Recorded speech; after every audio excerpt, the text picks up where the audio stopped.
What? You know what, man? After reading this, I can confidently say that I don't believe in Christianity. Respectfully, of course. First, let's clarify what's going on in here. This video is not an argument. It's a string of emotional reactions mixed with category mistakes.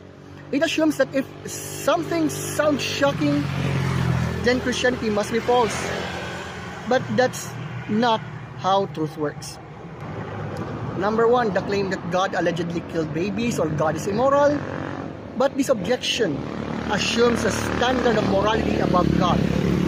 But where does the moral standard come from?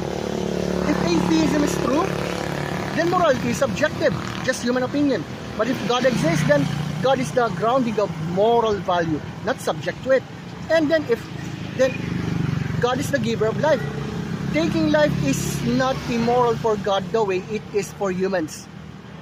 Just like a judge sentencing a criminal is not the same as murder. And by the way, God has authority over life because it is He who gives it. Second claim, he says, Jesus could do miracles but could not get off the cross. That misunderstands the gospel. Jesus did not stay on the cross because He could not come down. He stayed because He chose not to. As Jesus said in John chapter 10 verse 18, No one takes my life from me. I lay it down of my own accord. So power restrained for love is not weakness, it's sacrifice. Third, the video claims God planned Jesus' death, so God killed Jesus. But this is classic confusion between God's foreknowledge and human free will. God can use evil actions like crucifixion to bring about good without being morally guilty of the evil itself.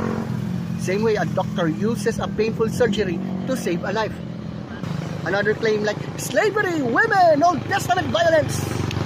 But the Bible is descriptive before it is prescriptive. It records human sin. It does not always endorse it.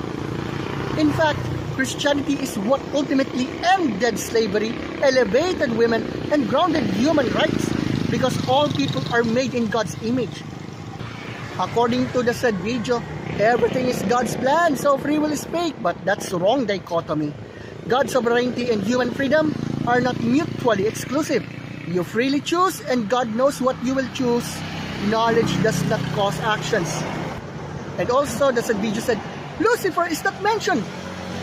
But that's a linguistic issue, not a theological problem. Lucifer comes from Isaiah in Latin.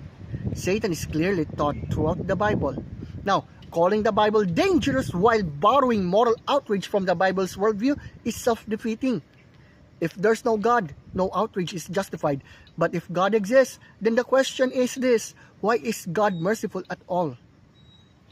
And the cross is the answer.